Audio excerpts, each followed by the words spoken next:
Something had struck me as odd about our planet. When you look at every other species on our planet, they all control their weight automatically.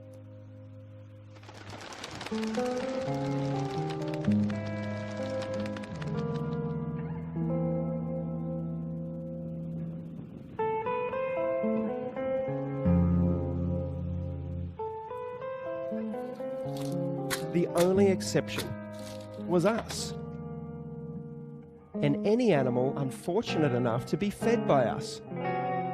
I just couldn't understand why we were the exception. Why did we require willpower and everything else did it on autopilot?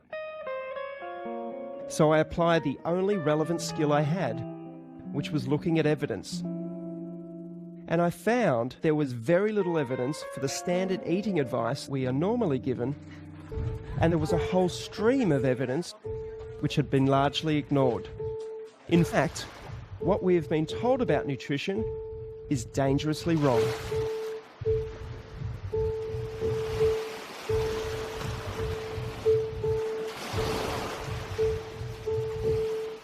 Nome da lakram rakkal. Nata ngayon na Heart disease. Tutuk, so heart disease, yeah. Tintin. Liver disease. Liver disease. Asthma. Asthma, yeah. Diabetes. Diabetes. No, man, yung diabetes, man. Probably half the people here have diabetes. Yeah.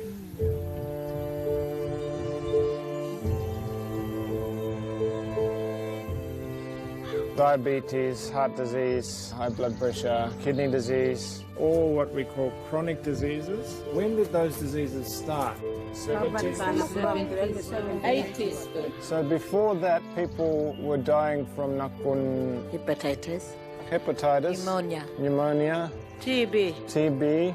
They're all the mulpurumala. These are the ones that came with the Europeans.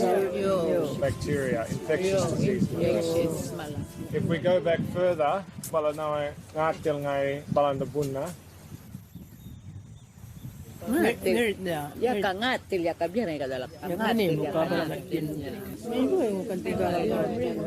Bunda minananwalkan. Wala dingga nga lang kanina. Accidents walakan. Look tuyul ko wait turkan baru lupan na. What's the main number? Old age. Old age na. Wawa.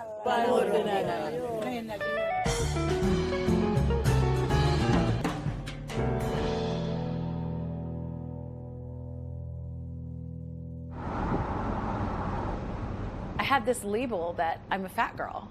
I am overweight. I have asthma. I've always had asthma.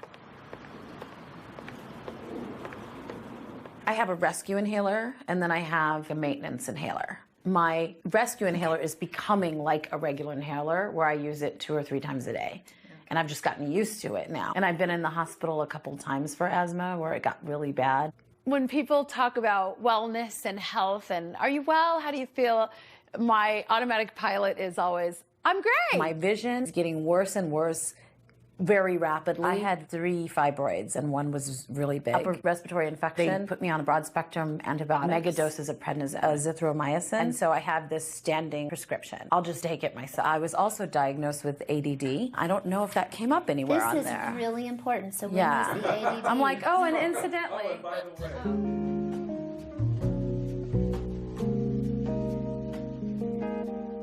I remember when I was little, my mom taught me to write a letter.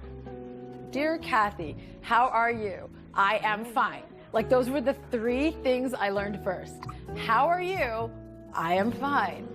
And I'm still doing that, but I'm not fine. This is levothyroxine. I take 1 a day for my thyroid. This is atorvastatin. It's for my high cholesterol. This is fenofibric, tizanidine, duloxetine. I take that for anxiety. Hydrocodone, cyclobenzaprine, gabapentin tablets that's supposed to make your brain process pain in a different way. This is also for my thyroid. This is for my neck pain. These are muscle relaxers. And that's my medication, which I think is more than enough. My mom struggled with weight her whole life. She created me to be an emotional eater. Somebody was picking on me at school. Come on, let's go get an ice cream. Something happened good in school. Oh, let's go out and celebrate. We'll go to Mickey D's, you know. And I ended up doing the same thing with my kids and my grandkids.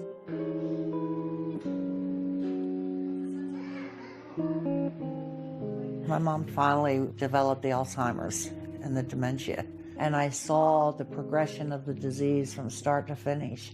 And, you know, I forget things now and I can't think of words. And I start thinking, oh my God. You know, I'm the same way. I've gotten to be the same way. You know. This is a vicious cycle that needs to be stopped. Kim, my daughter, she has arthritis. She has lymphedema. She has hypothyroid. Her daughter, Kaylee, is 9. She has celiac disease. Barry's children are 5 and 4. Barry and Lauren, my son and daughter-in-law, they have a daughter, Abigail, who's 5. Abigail, you want to come back with me? Okay, sweetheart. Just step right up here. She has autism. She's nonverbal. She has epilepsy. She has central sleep apnea. No. She has digestive problems. Any trouble urinating, any trouble with bowel movements? She has constipation. Constipation? Okay. She's Yeah. on the Miralax daily for Yeah. that? Okay. Yeah. The hardest part, just having a child that can't speak. I know my wife feels the same way. That's to me, that's like the most painful part. Abigail, look. Look over here. Abigail. Abigail seems like she's doing really well, and then she'll get tired and she'll have a whole bunch of seizures, and it's like she's forgotten everything. It's like her brain resets itself. Playing music? It's really the seizures that compounds her autism. We're counting on average about 50 a day. So she's getting a great big cocktail of garbage. This stuff's pretty mild compared to this stuff. This is called on-fee. This stuff here it's over $1,000 a bottle. My insurance covers 70%, so I get the joy of only paying over $300 a month just for this stuff.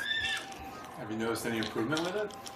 We have, otherwise, believe me, for over $300 a month, she would have been off of it a long time ago. The whole situation makes me mad, but mostly just because how many 6-year-old kids are these neurologists putting on these heavy narcotics? I mean, this is as bad as if you were to go buy heroin off of the street. And that's the first thing that these doctors are trained to offer the kids. That's it. Good job. I hate it. The lump in my throat as I was reading. The side effects, man, I mean, may cause harm to yourself or others, may have rashy, irritated skin, may cause sleeplessness. And I've seen my daughter have some of these side effects. We're gonna need a lot of help for sure. I have no idea. I have no idea how we're gonna do it. Do what? Switch her diet. She refused just about everything except for like the goldfish and Doritos. So.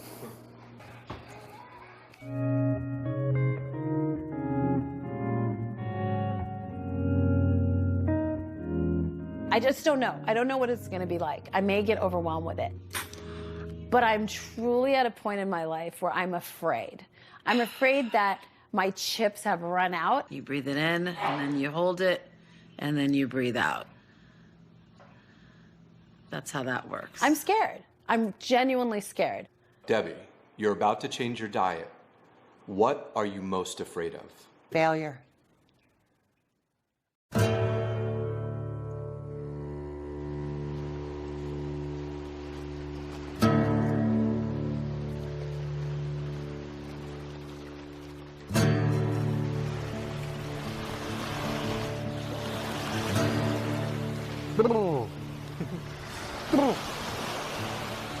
Wishing for luck.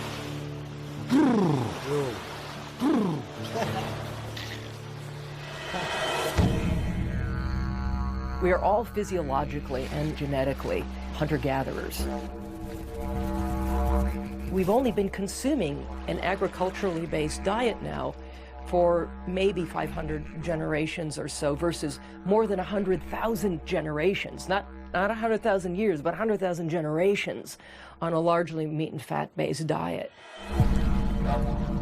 We have the brains that we do because of the enormous amount of fat that we consume as a species throughout our evolutionary history. Suddenly now we're eating a carbohydrate-based diet. And in the last 13 or so generations, since this thing called the Industrial Revolution, this has just gone down a slippery slope. You are the oldest culture on Earth, is the Yolngu culture. 40,000 years. So anybody that has a go at us, don't talk to us unless you've got 40,000 years of research. Yeah? The American scientific expedition that came to Arnhem Land in 1948 showed that Yolngu people were extremely robust. No chronic disease, great teeth, well-built, muscular. I remember Yolngu in the 70s, rippled muscles, they were like supermen. I came back in '83 to see a population that was decimated. This chronic disease tsunami that is now wiping across the Yolngu population. Funerals are just this constant part of life here. Well, you finish one and then the next one arrives and then the next one arrives and you can kind of get a funeral fatigue. 6.3 markup. And all of life is needing to be reorganised around that. There are definitely still people alive today who, as they were growing up, were living a traditional lifestyle. We're running out of those people.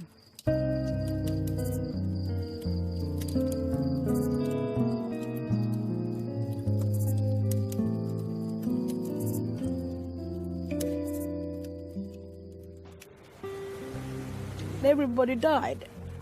My friends have all gone. Even my best friends, they're not with me anymore. Life's not supposed to be like No, no.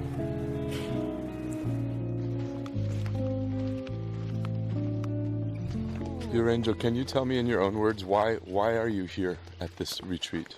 Why I can't talk when I'm walking. Okay, fair enough. Maybe down at the beach when I'm sitting and I think my body maybe weren't built to do some walks or I don't know. I remember when I was a little girl, I used to come with my grandfather. We'd be walking along this beach. And every night he'd share stories. He would tell me, this is the way to go. This is what you eat. Don't eat this. This is nice, but this is bad. Don't touch this. Don't eat this. It's not even food. It's nangining. Nangining meaning non-edible. Even those red and black beads, they're pretty to make a good necklace, but it's not good to eat. It's nangining. So much has been done to Yolngu people to send the message that they are inferior and that whatever is going on in the dominant culture is more powerful and superior, and that definitely applies to people's perception of food. This one's got caffeine.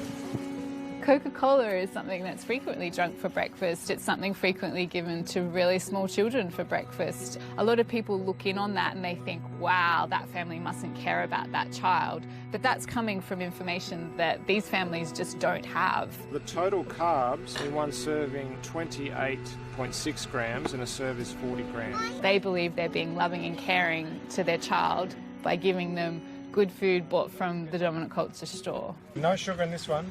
The Australian government's pumping millions of dollars in to try to fix Aboriginal health. And here's these two individuals that have managed to do what they're trying to do on a large scale. What they're managing to do is to say the way that you had it before white person came was actually the right way. We have ancient wisdom and we have modern wisdom. And I think the two need to work harmoniously together, in balance.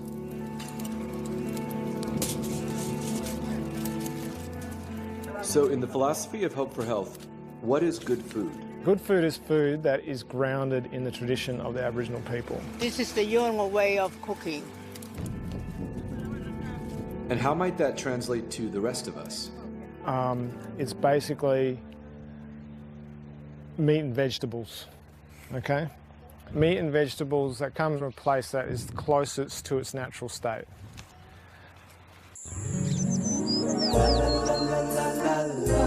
Years ago, there was a commercial for a particular margarine. That's not margarine, that's my sweet creamy butter. This woman, who actually turned out to be Mother Nature, tasted it, and she said, it's not nice to fool Mother Nature, and made lightning happen and thunder. The fact is that processed food is not natural. That's trying to fool Mother Nature. Should I get the trash bag out? Probably. We should be eating the foods that nature provides, not that are scientized, not that factories provide. Would it be okay if I sat down on that chair over here? Go through the store without a problem. Okay, I'm sorry. Your mom is the daughter of my father's sister. So your dad is my mom's uncle. That's right. Dude, everything in there is going to have to go. I think it's probably best if it does. Pastaroni. What is pastaroni? Pasta. I guess. Even the name in and of itself tells you how highly processed it is. It's somebody's brand name. Abigail, get down. Any food preferences? I know you gave me the 3-day diet diary. Those are her food preferences. SpaghettiOs, chicken nuggets, goldfish. Goldfish is the normal. Doritos. What about drinks? Apple juice. Apple juice. We've hijacked our taste buds with food-like substances that are not whole food, that are not real food. Here's a good one. Imitation vanilla flavor. Propylene glycol, sodium benzoate, phosphoric acid. Doesn't that sound lovely? I don't even know what it is. Right. The whole low-fat thing is completely wrong. So we're going to add more fat to the diet. I mean, good natural fats. That's avocados, olive oil, meat fats from pastured animals like beef tallow, duck fat, lard. Having the federal government get behind the low-fat diet changed vastly the food system. You know, companies flooded in with all their low-fat products, responding to this huge demand. One of the most insidious things that market does for us, light. Light.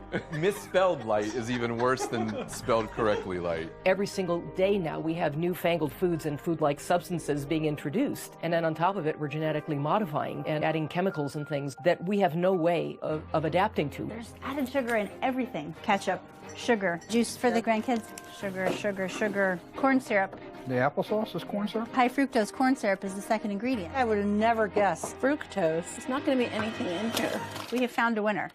You know what? Scratch that. There's sugar again. That's something. Yeah. Wow. Obviously, we will never again eat cereal in our life. Perfect. Get rid of it.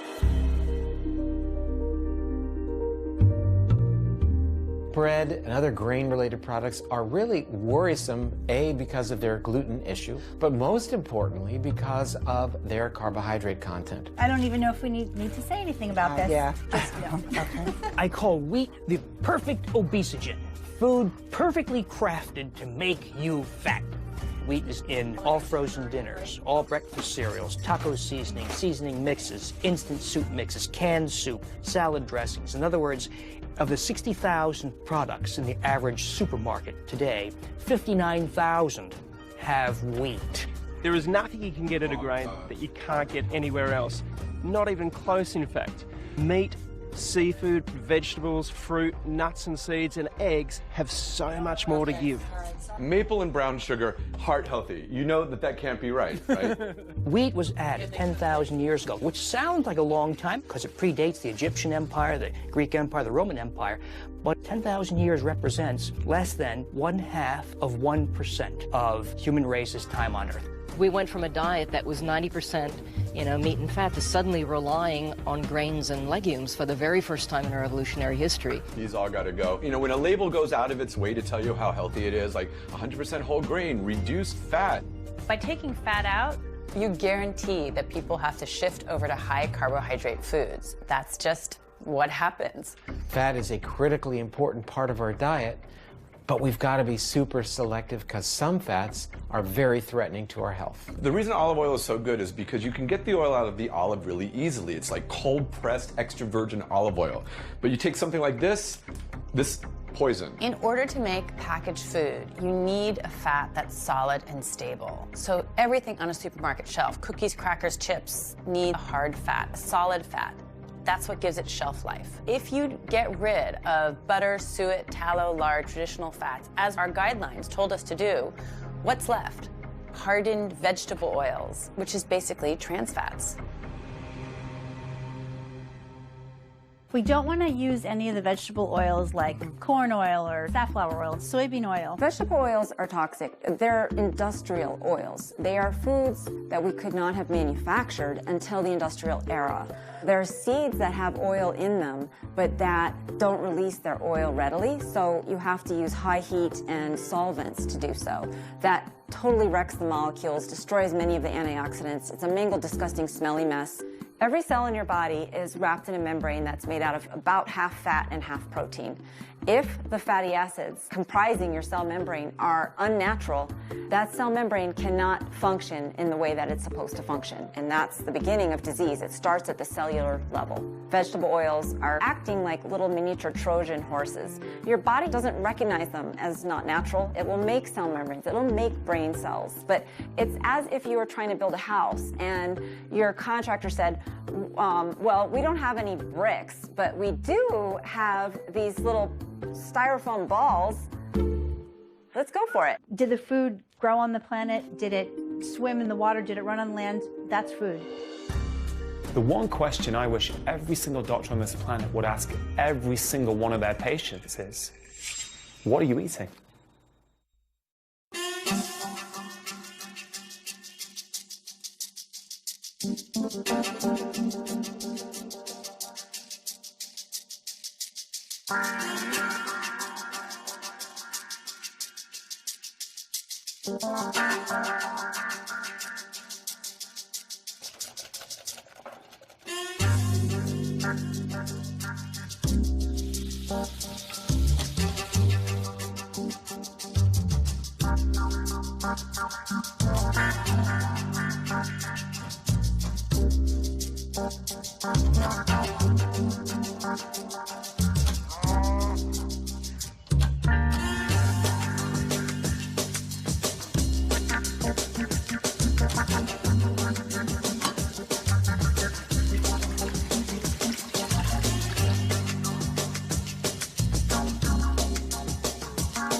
We have gotten a really nice selection of leafy green vegetables. We've got some excellent proteins, wild salmon, bison, fresh ginger root. We have some nice fat choices. We're going to be cooking with some coconut oil and lard.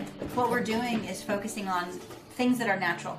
In the Western world, we're not suffering diseases of underconsumption. In fact, it's the opposite. We're suffering diseases of overconsumption. And once we get rid of refined oils, processed foods, refined grains, what we're left with is vegetables, fruit, nuts and seeds, meat, seafood, and good healthy fats. And that is what we should be focusing on. Okay, here's the turmeric. Yep. So we're going to use some coconut oil to the pan. Yeah, Barry, you know the pan spray I had? Had to throw it out. Well, there's no question that the brain can burn glucose. What powers the brain far more efficiently in terms of its energy-producing components, called the mitochondria, is fat. So we're going to get lard all over our hands? Yes. Okay. Our brains thrive in a fat-burning environment. Now, technically, we call this a state of ketosis. And to get into a state of ketosis, one assumes what is called a ketogenic diet, which basically means a diet that's lower in carbs and higher in fat. Oh, that smelled amazing with that garlic. Barry, have you ever cooked anything like this in your life? No. Being in a mild state of ketosis is really the place to be.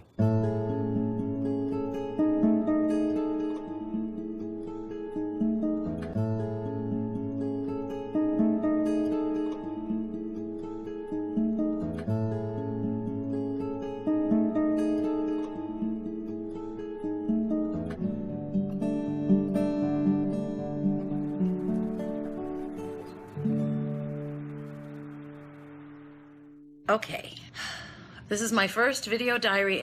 I started this new way of eating today. I figured since we're talking about all natural, I'm going to torment people by having on no makeup.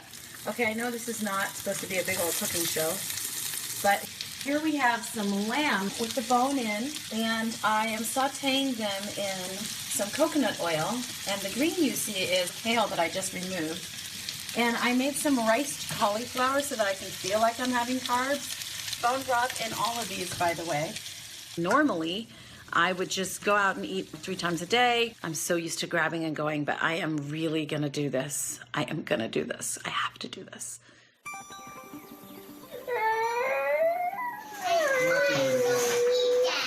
Emma's convinced that we were punishing her.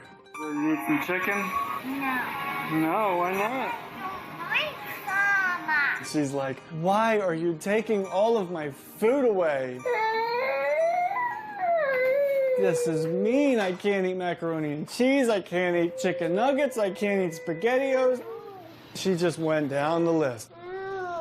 Tattering through this list of junk.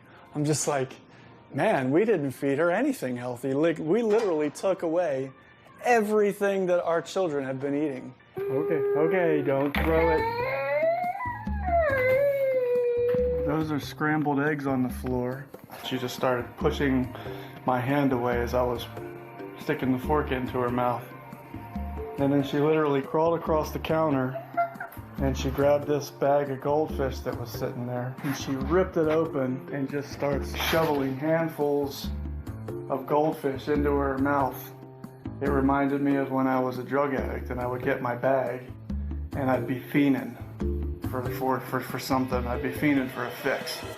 Oh, for goodness sake. The first 5 days, she starved herself. She barely ate anything. Yeah, I'm burnt out, man. I'm burnt out. That was the turning point. She was just more. Good job. I mean, she just was a bottomless pit. Abigail's eating coconut. And from that day forward, it was like she was eating everything I gave her. Everything. There you go. Barry texted me the day that she was eating with a fork. There you go. Good job. He texted me that she had never done that before, that she was eating a piece of steak with a fork. And what is she eating? Steak and kale. And I mean, I was literally jumping up and down, and I think he was too. I was so happy. She just took the fork and stuck the steak and popped it in her mouth like she's been doing it her whole life. It was crazy. So anyways, we're doing great. I'm looking forward to seeing where she's at in another 2 weeks. There you go. Good job. When a little baby's put in your arms and you giggle and they giggle back, this little body is talking to me without language, but talking in their own way, and the baby lights up. He never lit up. We knew from the moment he was put in our arms at 2 weeks old, we knew something was amiss. When he was 3, I decided to put him on a specific carbohydrate diet. Just meat, vegetable, fruit, nuts and seeds. 3rd day on specific carbohydrate diet, he fed himself for the first time. 5th day, he said his first word. So I almost fell over on my chair. He said, "We come for welcome," because I said, "Thank you." I would always talk to him. And it was always me doing the talking, us doing the talking. And he, wouldn't answer to his name, all that typical autism stuff. I said, "Thank you," and he said, "We come." One of the things, though, that always bothered me was that he didn't seem to be able to stop bobbing, rocking, verbal noises. And so I was already beginning to wonder about if he needed something more.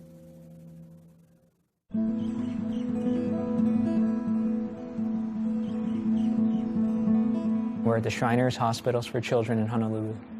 We take care of children with brain-based disorders, Specifically, we specialize in autism, ADHD, and other developmental problems. Use this hand and tap your fingers. Our medical study involves a clinical trial. We're investigating not only if the ketogenic diet impacts children with autism, but also how it might impact children with autism. To help with their language, help with their socialization. We want children to be able to interact meaningfully with their families again. You put that one in there. And you can push it off with, yeah. The ketogenic diet and the state of ketosis changes the metabolism in the body. And so instead of using glucose as your primary go-to fuel, the body taps into ketones. Do you want butter too, or you're fine? I'm okay. Yeah. Ketones are acids that the body produces from fat. It cannot be produced from carbohydrates or sugars. He likes coconut oil all over everything. And the body uses the ketones for energy for the brain and the free fatty acids for the muscles. Good balance. Open your eyes. Aaron Thatcher's been on the ketogenic diet for approximately 6 months. He has seen an improvement in some of the core features of his autism, including increased socialization, interaction with his mom. Just to get him peaceful. Yep. It's huge. Brings peace to the whole family. And I would say, you know, our loving interactions are more. Increase independence and self-care skills, decrease in his stereotypic repetitive movements and behaviors. Aaron, we're going to put these puzzle together, okay? Start with these, and I have some here, and let me know when you need more. As evidenced by his scores on the ADOS, he initially, pre-diet, had an ADOS score of 16, which is in the high range for autism. And on his 3-month follow-up, had a score of 8. What do you like doing that makes you feel happy and cheerful? Coming here. Coming here? You like coming here? Okay, what are some other things that make you feel happy? Taking a bus. Taking a bus, that sounds fun. Okay, how about things that you're afraid of? Are there things that... Turtles. Turtles like in the story that we read? The ocean. Oh, the honu in the ocean. That makes you feel afraid? I was watching Aaron take the ADOS, and there are questions on the test, like, what do you find scary? And he said, turtles. Great, A+, right? So I said, can you say that in a complete sentence? Given the opportunity, he probably could. He did. We did give him the opportunity. Can you tell me in a full sentence? I'm afraid of turtles. Awesome. Tell me in a full sentence what makes you feel happy. I feel happy. I took the bus. Awesome. That's more therapeutic than the question that we asked him. Do you ever feel sad? Can you describe what it's like when you feel sad? Sometimes I feel lonely. What makes you feel lonely? When I be by myself. Oh, can you say that in a full sentence? I feel upset because I'm a lonely person by myself. There are some common metabolic processes in the body that exist within every cell in our body. If you're taking a medicine, you're targeting a specific mechanism within the body. Whereas if you approach it more broadly, such as through food, we might be able to influence a variety of organ systems, including the brain, the pancreas, the liver, muscle cells, blood vessels, etc., through one intervention.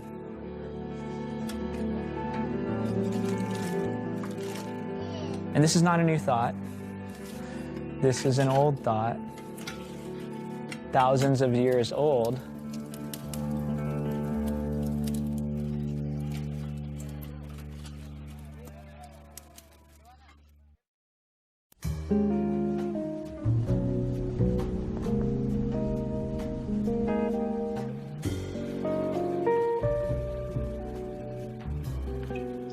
I think that eating alone only bolsters the little hamsters in your head that are telling you what you should and shouldn't do. I mean, I rarely will sit and eat a meal alone without there being some little commentary going on in the back. Well, you really should have less of this, or you really should have done this or that. There we go. Look at that. Beautiful bird. Oh, that looks so good. But when you eat with other people, you end up talking and bonding and sharing. I like that. I just like that better. So you'll see there's meat and there's fat in here. You don't have to eat it, but it's really good. It's interesting with the fat that's floating. I've become so ingrained over the years of fat's no good, fat's no good, don't want fat in my diet. You know what I mean? It's hard to like. I thought about your face. And I'm like, Lisa's gonna be like, I cannot eat that. I thought about you. Well, it all started with Susan Powder back in the early 90s. Yes, with the spiky hair. Yeah. I'd go buy a fat-free cake and I'd eat the whole thing and I'd be like, I'm eating fat-free. But all of that sugar turns into fat. It's carbs. So they say it's fat-free. When really... Yeah, when you're eating it at the time, it's fat-free. It has no fat in it. But what does it turn into once it goes into your system? Fat. More fat. So we're gonna make the mayonnaise. Basically eggs and lemon plus oil equals mayonnaise. Okay. Right? I love it. So let's prove it. This is olive oil. Yeah, I'm using olive oil. You want to use a pure oil like this that isn't going to be toxic to your body. And Lisa's scared of the oil. It's going to be okay, Lisa. I'm like counting up the Weight Watchers points in my head. I would love to be able to not have to count Weight Watchers points and not have to be so scared of eating sometimes, you know? But I'm scared of, if I don't do that, then I'm gaining the weight back. And so it's that allowing yourself to have the freedom to trust your body, to trust that when you do it, it'll be okay because you're eating real food. Doing this as an act of love, as something we're all, remember that time? It's not, we're here to tossers. Well, I'm going to pour it on the fridge. We're just going to do it to taste. Oh my God, I'm so excited. To a long life of happiness and health. And friendship. And friendship, absolutely. Cheers. That was fun. I love you, girls. I love you too. In the 1950s, the nation was really in a panic about the rising tide of heart disease that had come from pretty much out of nowhere to be the nation's leading cause of death. In 1955, President Eisenhower himself has a heart attack, and he's out of the Oval Office for 10 days. So the nation is fixated on this problem, an urgent public health problem. Nobody really knows what causes heart disease, right? There's a number of different explanations. Maybe it's lack of vitamins, maybe it's car exhaust. So into this vacuum steps Ansel Keys, a pathologist from the University of Minnesota, and he says it's saturated fats. Saturated fats and cholesterol cause heart disease. Of 10 men, we can expect 5 to get it. And that was his hypothesis. He had an unshakable faith in his own beliefs. He was called a bully even by his friends. And he was able to get his beliefs inserted into the American Heart Association. So the first ever dietary recommendations telling people to cut back on saturated fat and dietary cholesterol to avoid heart disease were issued by the American Heart Association in 1961. That's the beginning of the story. It's the tiny little acorn that grew into the giant oak tree of advice that we have today and that we can't back out of. What was the evidence for that recommendation by the American Heart Association? It amounted to one study, coincidentally performed by Ansel Keys. That's the 7-country study, where he went to 7 countries around the world, mainly in Europe, but also the US and Japan, and he sampled nearly 13,000 men, and he looked at their diet, he looked at their cholesterol, and then he waited to see who had a heart attack or who died of heart disease. I mean, he had a hypothesis that saturated fat caused heart disease, and he was out to prove it. For one, it's very clear that he cherry-picked his countries. He had done a number of pilot studies. He knew where people were not eating much saturated fat and had low rates of heart disease, like Yugoslavia and Italy.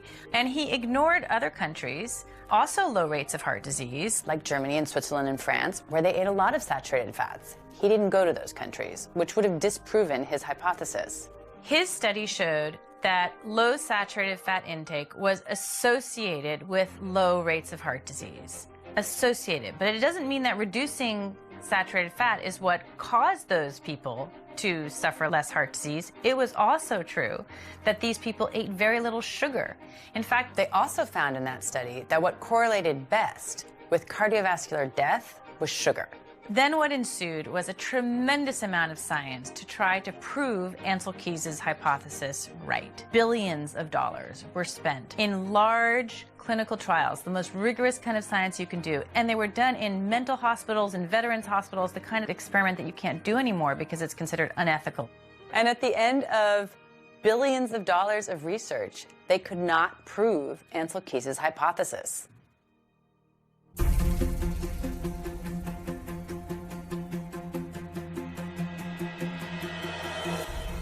We have lived alive for 50 years. Professor Timothy Noakes is one of the very few scientists in the world who have an A1 rating. Sports scientist Timothy Noakes begins his defense against unprofessional conduct. The charges against Noakes were laid by the Association of Dietetics in South Africa after he advised the mother on Twitter to wean her child onto a low-carb, high-fat diet. The health dietitian tweeted, "Don't listen to him. It's a terrible thing to say. I'm going to report you." This was seriously harm our profession. The dietitian went on and lodged a complaint with the Health Professions Council of South Africa. That's the regulatory body for unprofessional conduct. That is the most serious charge you can level against a medical doctor. It's time for us to take charge of our nation's health. This is the modern-day trial of Galileo. Good morning. It's the 16th of February 2016. We continue with the professional conduct hearing against Dr. T. Noakes. And Professor, you are still under oath. Thank you, Madam Chair. Yes. This is a unique event in the history of modern medicine, that a scientist has been charged with giving unconventional advice and can get up there and say, actually, it is not unconventional. It has been in the literature. The Association for Dietetics in South Africa is very, very much a gatekeeper of nutrition advice and the official dietary guidelines of South Africa. It's time to look at the results and the outcomes and say maybe we got it wrong. And Professor Noakes is building a really powerful case for what really lies behind the epidemic of non-communicable diseases around the world. That's obesity, diabetes, heart disease, cancer, even dementia that is now being called type 3 diabetes because of its links with diet. I'm talking about insulin resistance, which is so prevalent in this country. What actually lies at the heart of his case is the science, the wealth of evidence that supports low-carb, high-fat eating, and equally that high-carb, low-fat isn't so good for you after all. One of the definitive studies of the low-fat diet was done in the United States by the National Institute of Health to prove that the low-fat diet reduced the risk of cardiovascular disease, and they invested $700 million into it. There were 48,000 postmenopausal women who were going to be studied for 8 years. They were divided into two groups. 40% were assigned to the low-fat eating pattern, and 60% could just eat what they liked. The low-fat group were told to reduce their energy from fat to 20% and from saturated fat to 7%, and increase their fruit and vegetable intake to at least 5 servings per day and grains to at least 6 servings per day. So that would be the dietary guidelines for Americans. And what did they find? After 8 years, this amazing study, the low-fat diet did not significantly reduce the risk of coronary heart disease, stroke, or cardiovascular disease, and achieved only modest effects on cardiovascular risk factors. So after all that effort, that was the outcome. In the 35 years we've been following the guidelines, animal fats are down by 17%, red meat down by 17%, eggs are down by 17%, whole milk down by 73%. So everything we've been told to cut down on, we have cut down. And everything we were told to increase, we increased. Grains are up by 41%, vegetable oils up by 91%. Fruit up by 13%, vegetables up by 23%. So on the whole, Americans have been following the guidelines. It leads you inevitably to the conclusion there must be something wrong with the guidelines themselves. There were parts of the study which were a bit worrying. And this was women who were sick at the start of the trial with diabetes. This healthy diet should make them even healthier. But it didn't. Women with diabetes did worse. And what I found interesting is they never reported the 8-year data on the women with diabetes in that study. And you have to ask, why? When these study results are coming out, they're deeply inconvenient. This hypothesis has been adopted not only by the American Heart Association, but also by the National Institutes of Health, the entire federal government, medical societies, and a number of industries, the vegetable oil industry, ADM, Monsanto, Bunge, some of the biggest companies in the world, and the grain industry and the soybean industry. So these results had to be ignored somehow or suppressed. I've been left with a very disturbing feeling that this hearing was set up from the very beginning. We'll adjourn tomorrow, 10 o'clock sharp. There is much more at stake than a simple tweet. There are powerful vested interests. People stand to lose a lot, whether it's status, money, in accepting Professor Noakes' viewpoint.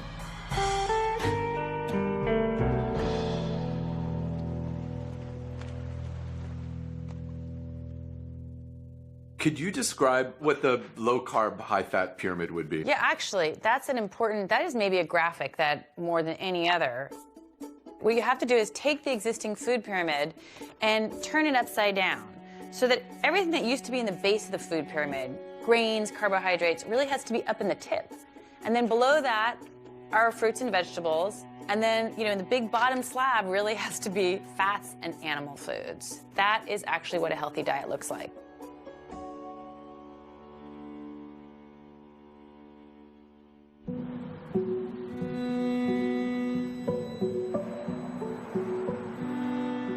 Hi. Hi. How are you? I was so excited to come here today to see if there's any changes with Abigail. The first time I met her, she was walking on top of the windowsills. She's a climber. Abigail, get down. Flopping all around on the couches. She comes in and... Hey, cutie. She's absolutely calm. Say hi. Hi, Abigail. Do you remember me? It's very exciting. Very exciting. Can you say hi? Seems like she's losing some of that massive belly. It looked like she was like constantly bloated. That seems to have decreased. Her bowels have regulated. They were using a laxative every single day. And I don't know if you noticed that when you're trying to present her something that she doesn't want. No. She's actually saying no. Yeah, I noticed that too, actually. Like with her mouth, she's actually saying no. She's able to concentrate and she's able to progress because she's not running all over the place and she's not seizing. Her seizures are going down, and we have tangible data from the school. We are actually starting to wean her off of the anti-convulsory narcotic that she's on that I think you guys heard plenty of complaints from me about. These are great strides within just 5 weeks. It's great. What do you make of his sort of subdued attitude about all that? They live with Abigail day in and day out. You don't see your children grow. That's incredible news. Yeah. Is that not big news? Yeah. I have faith in bigger, better things, man.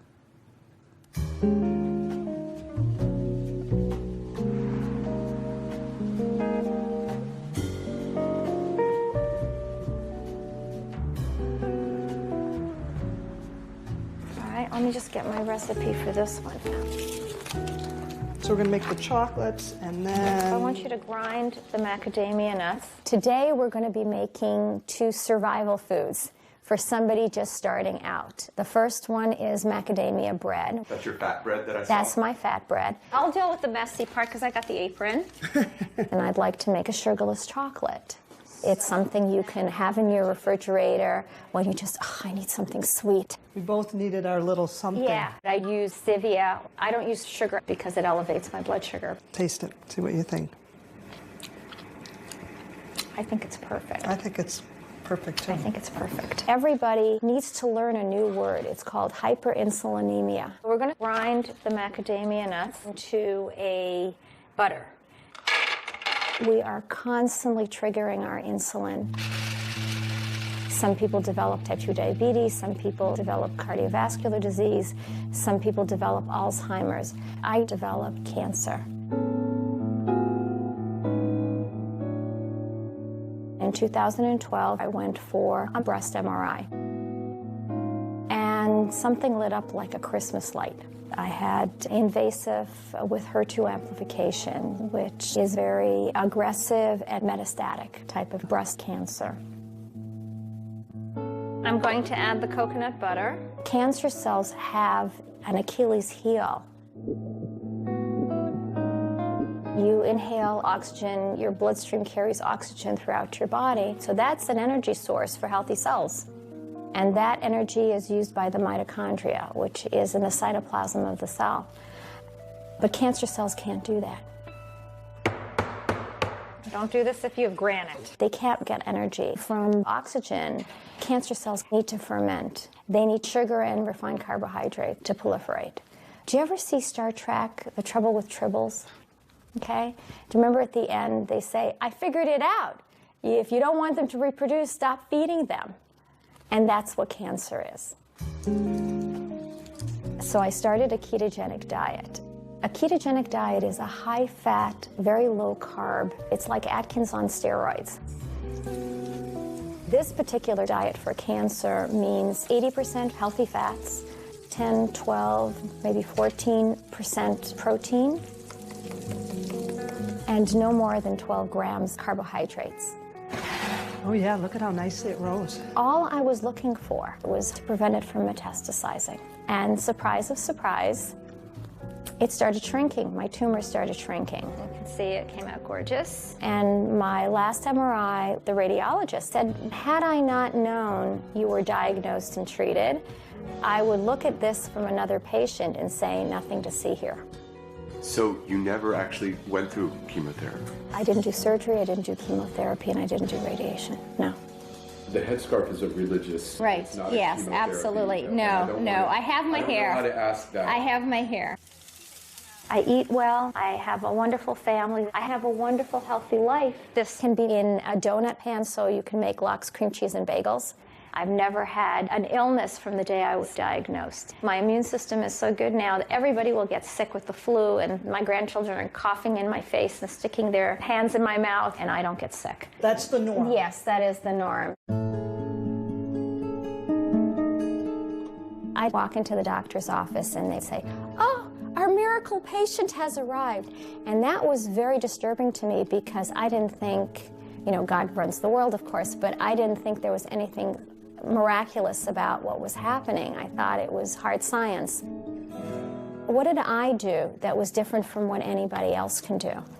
And the answer to that was the research. A scientific study changes the picture.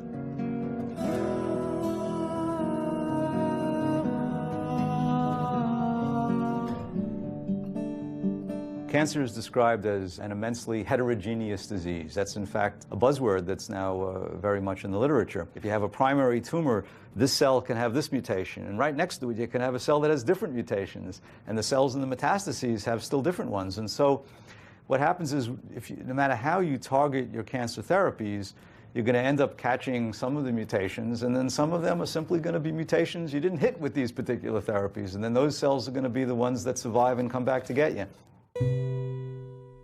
Most cancers are treated by cocktails of multiple drugs which fail. They also subject the patient to toxic side effects and poor quality of life while it's failing. But in some respects, the more heterogeneous the cancer gets, the more it tends to converge to a common metabolism. That cancer cells depend on glucose as a source of fuel.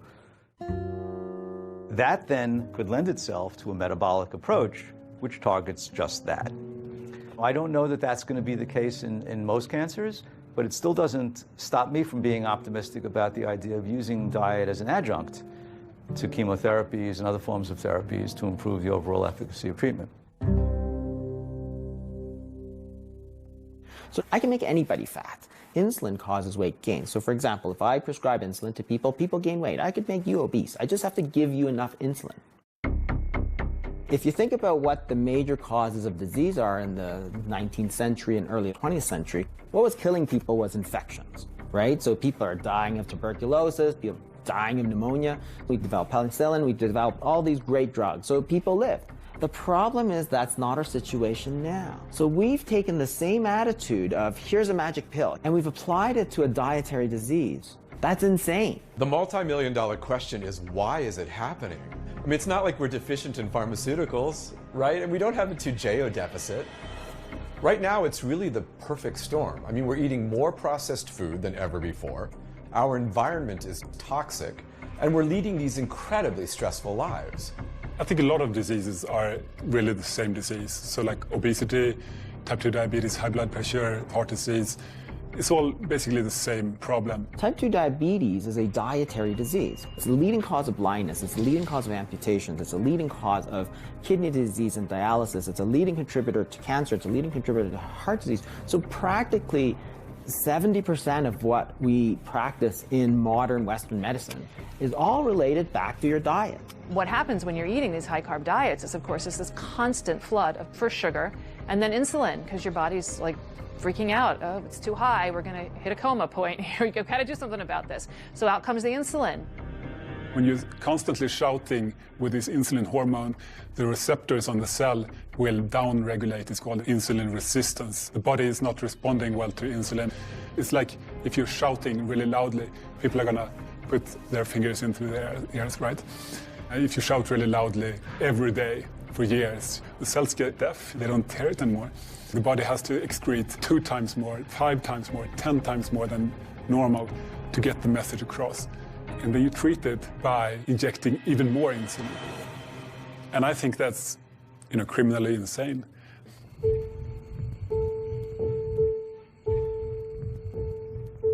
When you start on the Lantus, which is the long-acting insulin, you start out at a certain number and then you gradually increase it by like 3 to 5 units a night based on what your sugars are. So I think I started out at 20. This is 4 years ago. And I was up to 55 in no time. When you look at diabetes type 2, it affects every single system in your body. So it's not just the insulin and the sugars. You end up getting, I have peripheral neuropathy where I've lost feeling in my feet. I have gastroparesis. I have early kidney disease. I have, what else? I have coronary artery disease. The arteries in my whole body are pretty much affected. This carotid artery is 99% occluded, meaning that I could have a stroke at any time. We had talked on Friday. Yes. And so you decreased your insulin even more.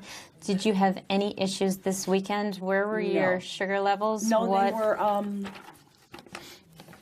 they were all good. Last night's was 91. Since the 2 months that I've been doing this food program, 2? It may just be 6 weeks that she has been here. Yeah. I've lost 17 pounds. And within a month, we were able to decrease her insulin by half, even more. I don't have any more sliding scale, regular short acting. I have the long term is down from 50 units to 20 units a night, which in the long run is going to save me a whole bunch of change. If things keep going the way they are, the possibility is that she could cure her diabetes with food. Can you imagine? I was hopeless.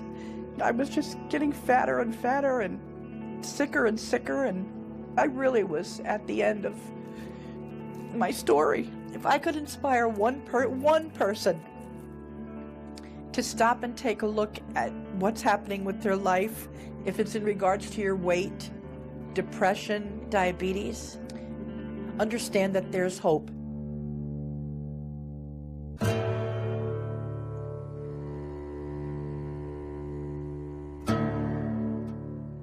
When they rounded up the tribes in this country and put them on reservations, they were starving, and the U.S. government gave them commodity foods. It consisted of white flour, sugar, and lard. What do you do with white flour, sugar, and lard? Is you make fry bread. It's our concentration camp food.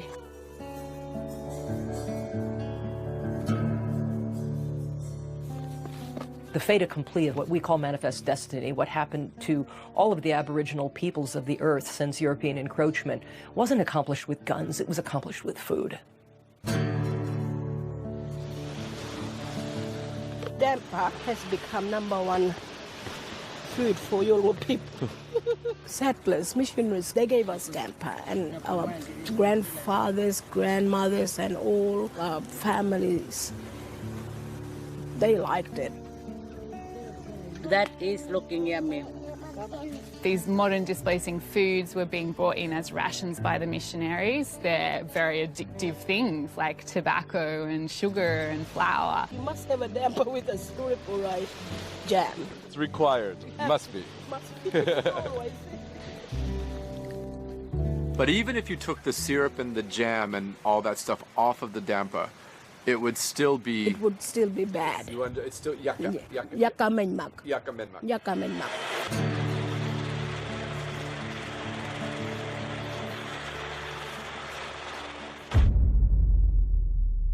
Maize has become our staple food. It's called pap in South Africa. It's mostly prevalent in impoverished rural communities. In South Africa, that's mostly our black population. So when we talk about maize being the staple food in Southern Africa, we have to understand how it got there. It was a decision by the South African government to produce maize on an industrial scale. And the question is, well, was that good for our people or not? It's not indigenous. It was never indigenous to South Africa. All our maize is genetically modified. It's refined. It's high carb. You might as well be eating a bowl full of sugar. And dietitians, including the one who laid the complaint in the first place, are proponents. And I'll argue that it was the introduction of maize and making this a staple food which has been a problem for us. Madam Chair, objection. I really can't see how the details about something based on a conspiracy theory is relevant. Madam Chair, in respect of the influence of industry driving the obesity epidemic, there were sponsors for ATSAN. There were a number of sponsors, including Kellogg's, Pillsbury, etc. If you work with a flawed model of just energy in and energy out, you forget about how behaviors are modified. You forget about how addiction comes about. You forget about how advertising influences the whole epidemic. I am submitting that that is irrelevant. The objection is overruled. Professor Noakes, you may proceed. Thank you, Madam Chair. What I learned during the process is the key to this debate, that industry completely controlled what the information coming out to the public was. And I exposed that in one chapter. These guys know what they're doing. You know, it's not an accident, I don't believe, that people are hooked on all this junk and processed garbage. The Global Energy Balance Network was a front for Coca-Cola. There's something bigger going on here. The whole food system needs changing. What Coca-Cola is doing is to control the messaging of obesity globally by controlling the scientists. One of the tactics that industry uses is they'll fund studies that are designed to confuse the record. Their goal was not to talk about obesity. Their goal was to confuse the public. Almost all scientific conferences depend on industry funding, even to discuss a subject. If there's no funding, nobody's interested. Nobody wants to even talk about it. It's like depriving a field of oxygen. I've repeatedly been told that there's no evidence to support the low-carbohydrate diet. That's incorrect. This is a randomized controlled trial published in 2008 by Dr. Finney. These are expensive trials and there's no money to do it. He does not get funding from the National Institute of Health. He has to go and raise this money himself. This is the evidence. He's putting people with a metabolic syndrome, half of them on a high carbohydrate, low fat diet, and the other group on a high fat ketogenic diet. Look at the results. Body mass and abdominal fat, high fat outperforms high carbohydrate, low fat diet. Triglycerides, one of the key markers of metabolic syndrome, down 50% on the high fat diet. We tend to overconsume carbohydrate in this country because it's addicting, but also because we produce it in ridiculous amounts. If you fly from New York to LA, the majority of what you're flying over, all those little circles and squares on the ground, that's America pumping out carbohydrate as fast as it can. That's the 30,000-foot view, that's what's happening, and that's reflected in our grocery stores. Now here's the HDLC, which we all told is the good cholesterol. What we're not told is when you eat a high carbohydrate diet, your good cholesterol comes down. And you go on a high fat diet, HDL cholesterol goes up. There isn't a single multinational corporation on planet Earth that wouldn't stand to profit from every man, woman, and child consuming a carbohydrate-based diet. That very particles that are damaging our arteries are increased on a high carbohydrate diet and reduced on a high fat diet. It's incredibly cheap to produce, it's highly profitable, and it keeps you perpetually hungry. What could be more perfect? Now, this is even more remarkable. Saturated fatty acids in the bloodstream, which greater your risk of heart attack. Now you eat more saturated fat, and the saturated fatty acids in the bloodstream go down. Pharmaceutical companies are profiting from this. Weight loss industry is profiting from this. Undertakers are making out like bandits. About the only people that aren't profiting from all of this are the rest of us.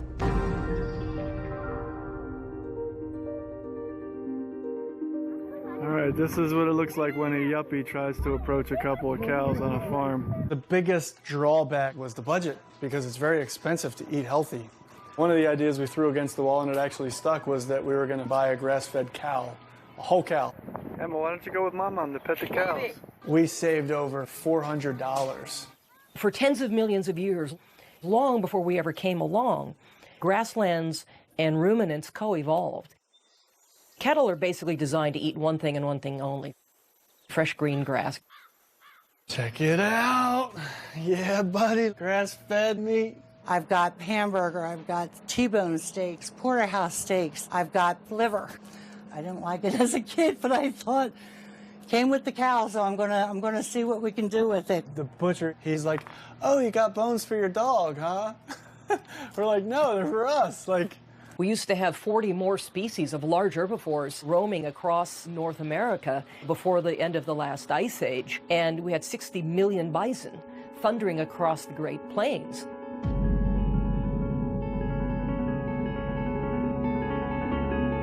Today we have 60 million cattle that are populating feedlots. You know, grain feeding of animals.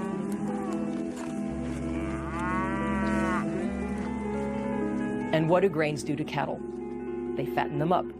We could take a hint from that. Roughly 97% of all the meat produced today is produced in these feedlots. Go vegan! Go vegan! And where we hear passionate vegetarians and vegans and animal rights advocates screaming about how we raise animals for food, I'm standing right there with them. It's wrong, it's unsustainable, and it has to stop. But there's also misinformation and misunderstanding being promoted by genuinely well-meaning people. What people don't understand is that everything really hinges on restoring natural systems.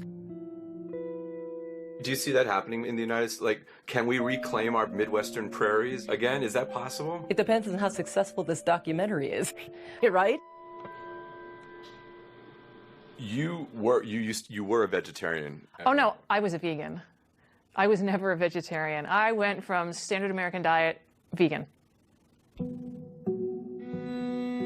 I think when I started as a teenager, I had very good impulses about the world that I wanted and the ethical base that I wanted to form the actions of that were my life, that were going to be my life. That hasn't changed. So justice and compassion and anything that questions human hubris or human entitlement, those are the only values that are going to get us to the world that we need. The problem is information. And with a different collection of facts, a different set of information, I might have made a very different decision. If you want to reduce your carbon footprint, one of the best things you can do is eat locally, grow your own food in your own backyard. So I took this up with a fervor. I really wanted to do all this. So made a garden happen and pretty immediately hit the wall of what do plants eat? We're used to thinking of plants as sort of insensate salads. They actually have needs. Well, I'm going to get the organic whatever, and I go to the farm store and I'm looking around, and every single thing that's an amendment that is for fruit, like strawberries, it's bone meal and blood meal. Well, where do I think minerals come from? Well, I don't know. I've never done this before, and I'm horrified. I mean, I don't even want to smell it. I don't want to touch it. It feels so unclean. And where does this bone meal and blood meal come from? Well, it comes from, from animals. It's like, where it doesn't fall out of the sky. Like, I know this is about dead animals. It's horrifying to me. What do? I have to supply what the soil needs, and what the soil wants is dead plants and dead animals. And I can't take animals out of that equation. I mean, it's absolute hubris to think we can. That's what soil is. That's how it evolved. That's a thriving living community. There are insects, and they want to eat strawberries too. So either I'm going to kill them or I'm going to get some creatures that will do it for me. And I went ahead and got chickens and ducks. Again, this was this just tremendous moment of ethical and moral meltdown. So now I'm enslaving these chickens and ducks to do this terrible thing for me, which is kill. You've never seen anything like a duck eat a slug. You want to see happiness? This is what I live for, was what my duck said. And boy, was she a happy little creature, the chickens as well. So they ate all the bugs for me, and I never saw another slug. Animals tell us what they want. If you just let them do what their nature is to do, then it's not even that they're happy, it's that they are who they should be. The most destructive thing we've done is this activity called agriculture. We don't really have a clue what goes into making that corn or making that soy. All we know is that, you look down on your plate and it doesn't look like a dead thing. Therefore, it somehow must be peaceful and kind and sustainable. And we're utterly wrong about this. You have to understand what agriculture is. You take a piece of land and you clear every living thing off it. And I'm including the bacteria in that. So all the plants and animals that are supposed to live there, they're gone. Now you're going to grow an acre of corn or wheat. That corn is going to require things that are not there for it, and you're going to have to come from the outside and apply them. It's going to take a lot of fertilizer, insecticides and fungicides, because you're fighting a war, right? All those other plants and all those other little animals want to come back. Now, another thing that happens is every time you plant that corn, you're destroying that soil, a prairie or a grassland. It's the perennial roots that make channels for the rain. When you only have annuals, they don't live a long time, so they don't have time to build long roots. So year by year, you are drawing down that soil. And then, of course, all that soil washes off. You know, if you're on any kind of a slope, it all is just going to go into the local river and kill it with all that dirt. So now there's no fish either.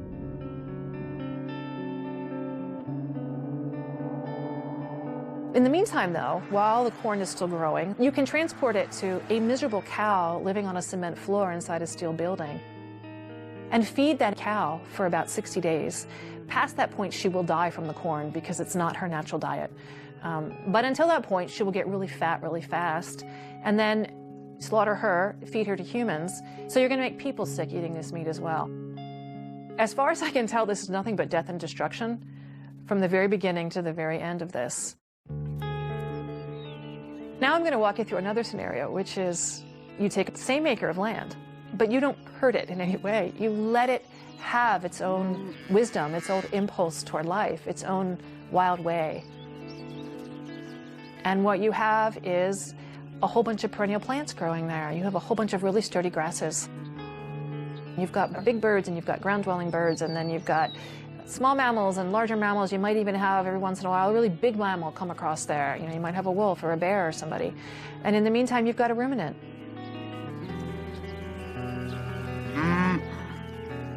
So you've produced the same amount of food for people. You've got the one ruminant at the end. You know, you slaughter her and now people can eat. But that acre that is still in that prairie, that grassland, you could come back in 10,000 years and all of that life would still be there. The only thing different would be a little more soil, which is to say a little more resilience, a little more depth to life.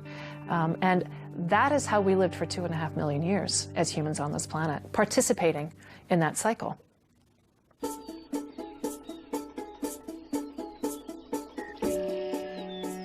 We're here in the Shenandoah Valley of Virginia, and what we do is pastured livestock. In nature, herbivores live in large groups and they migrate. All we're doing is duplicating that kind of migration, moving the animals across the land so that this choreography, this ballet of the pasture, can perform its dance on the grass. When people say eating this way is unsustainable, oh, listen, it's not only sustainable, it's actually what we call regenerative. It allows the grass then time to regrow, to recuperate. Grass is essentially 95% sunshine. This takes sunbeams and converts it to something that has weight. And amazingly, the herbivore can take this, ferment it in her rumen, and turn this into arguably the most nutrient-dense food in the world. Grass grows in what I call, you know, an S curve. You can see that S. So diaper down here, teenage, rapid growth, and then nursing home out here. What we want to do is keep this forage in this rapid growth state as much as possible. So the role of the herbivore in nature is actually to prune the grass to restart that rapid metabolic capacity. This is what builds soil, hydrates the landscape, and actually sequesters carbon. This is the system.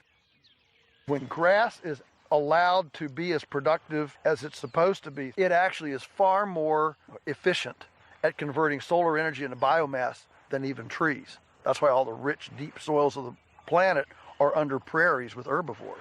And if every farm in the world would do this, we would sequester all the carbon that's been emitted since the beginning of the industrial age in fewer than 10 years. When a confinement animal facility shows a picture of this hog factory or chicken factory or whatever, They're not showing all the land that's required to grow the grain to keep it going and all the land that's required to handle all the manure that it's generating. In this system, you're seeing all that land.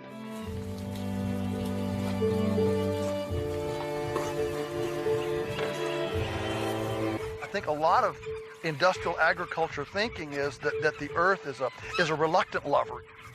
Whereas actually, we view the earth as an abundant, loving partner who responds to caress, who responds to care, and if we will come humbly to the land, why, it's ready to give us way more than we could have wrestled from it. This is the mystical, awesome cycle of life, and to be able to be this close to it has a humility to it, a perspective that is actually quite profound and actually quite historically normal.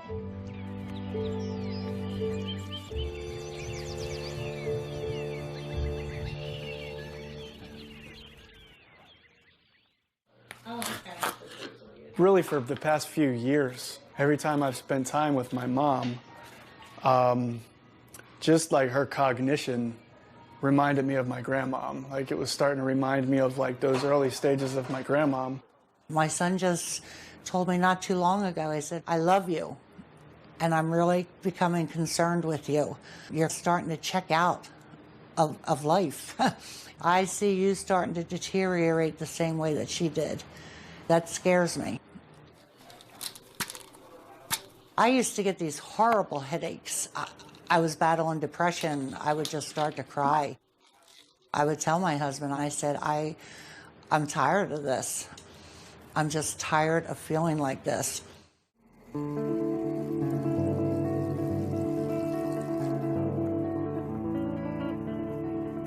Since we started eating clean like this, I have not had, and I kid you not, I have not had one of those headaches, not one. My energy level, my thought processing, I mean, I've seen remarkable changes. You know, until you've been there in that dark place, you can't really grasp the magnitude of it. I have been there and I have lived that. It's like a vicious cycle, you know, and this is just so much better. Does it taste like a strawberry? Was it good? Yeah. To sit down and have a conversation with my mom, and she's clear-headed, like for the first time in years. You gotta squirt water down into the hole. I feel like I've got my mom back. I can't wait to see in 6 months from now what other changes could there possibly be. The good news is something I never thought I would hear myself say, that I am completely off all insulin. Oh, Patty, Yeah. congratulations. That's incredible. Yeah. And your blood sugars have been completely fine? It's been 10 days. Are you kidding? But who's counting? How much weight have you lost in entirety? 45 pounds so far. It's so exciting. 45. I think that's 3 dress size. I'm halfway. I would like to lose 90, so. I find that so fascinating. The first lines of defense are always like, take this pill, take that pill, that medication. And like, oh, you're at the end of your rope. And so maybe you should try changing what you eat. I think I always knew that, but I don't think I knew how. And as much medical knowledge as I have, even nursing, I don't think they teach you enough about nutrition. I mean, that kind of makes me a little bit embarrassed to say, but it's been a whole big lot of reflection. A whole new world opened up. I think that's what was amazing to me. I mean, I just... Yeah. Anyway, I can't I'm happy. hear that, so thank you for that. Thank you. There's something implicit in all of this that no one seems to be saying. The human body is a vastly complex system, but how we fuel it is really simple. If we fuel our bodies correctly, then the complexity should just take care of itself. So, metabolically speaking, there are really only 2 fuels we can use. They are sugars and carbohydrates, which is glucose, and fat, which is ketone bodies.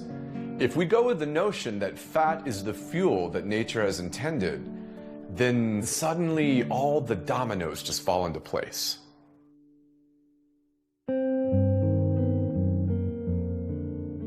The final part of the jigsaw We spend millions of rands training hypertension experts, obesity experts, diabetes experts, heart disease experts, but they're all treating the same condition. We can continue to teach a failed model. We can continue to train more doctors and build more hospitals and tell people they must eat lots of carbohydrates. A model that is causing millions of South Africans every few years to develop type 2 diabetes.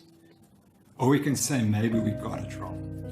Because the only people who are suffering besides myself and my wife are the people of South Africa.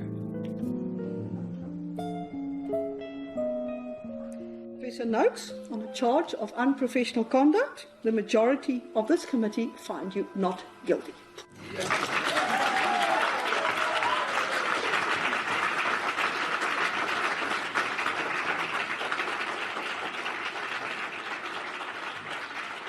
You've got to let it go and watch it grow. 'Cause it takes every voice to make this world whole. It's been about 5 months since I started eating this way. My clothes fit better, my skin is clearer, my voice is clearer, my mind is clearer.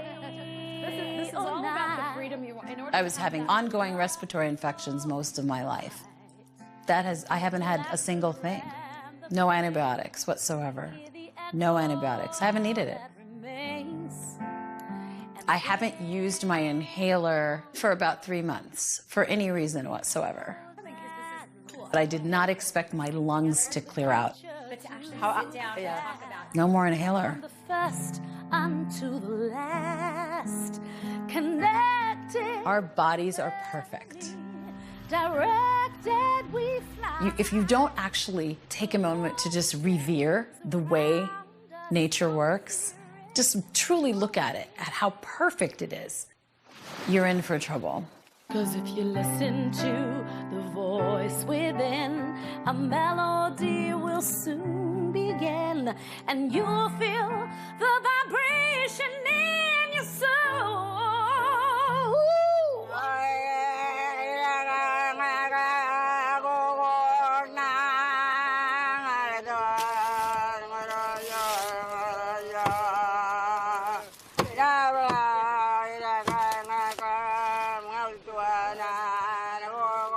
This is my blanket, my sheets that I'm born with.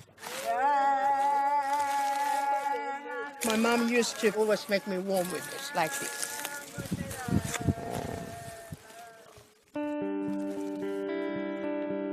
A week ago, you were talking to me, and your body was not in a pleasant place for you. No, not yet. The second week, I went out on that walk and I started singing away as I was walking. And I was so happy.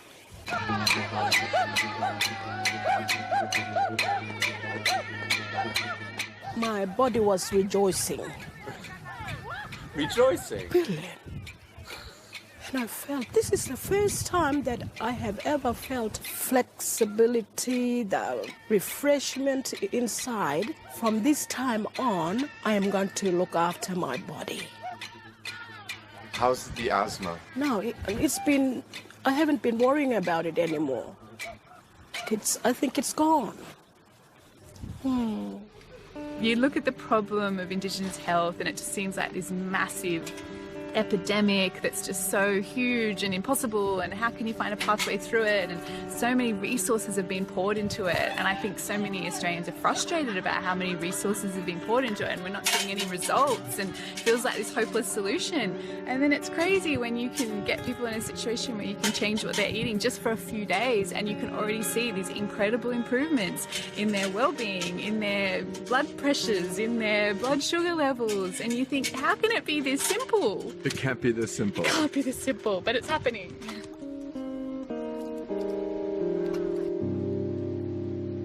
Look at that everywhere.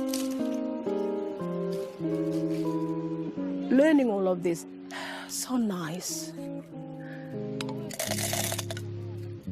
Human anatomy, all these blood cells, all these cells that make up our body, so perfectly woven together. So beautiful.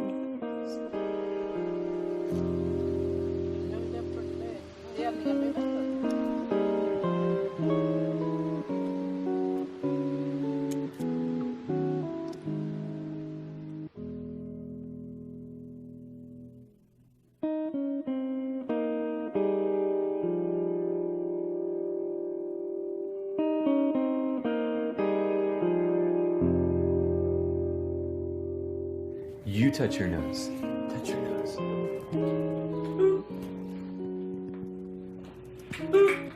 One more time. She's pulling her hand. That's it. That's your nose. One more time. Ready? Abigail, where's my nose? There. Nose. It's almost like her brain has had this certain way of functioning. Like biologically, it's functioned as a brain of a person with autism until we started to give her the nutrients that her body and her brain needs to start functioning normally. Can I have the block? Can you give it to me? Good job, Oh my gosh, I never saw her do that. Give the block to Daddy. Daddy. Come on, you silly. Yes! Now, give the blocks to Mommy. To Mommy. Mommy. Give the blocks to Mommy. Good job. Yes! There you go. Thank you. But at this point, she's like 6 years behind, so she's starting at the level of a 2-year-old, or whatever developmental level that Abigail's at.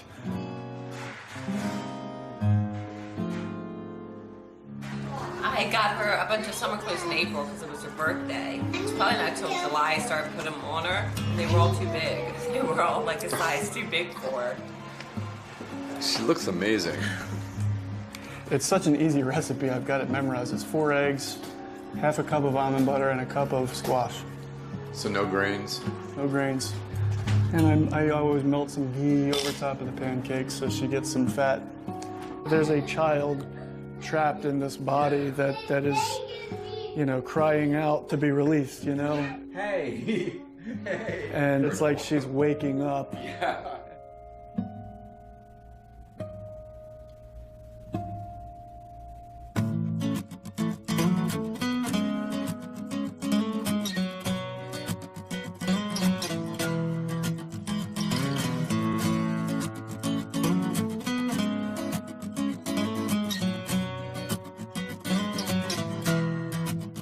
I know a carpenter, I know a laborer, he is my teacher, he is my brother. I have a neighbor, he is my savior, he doesn't waver, he's a strong believer. I know a farmer, I know his vision, I know his struggle, I know his hope.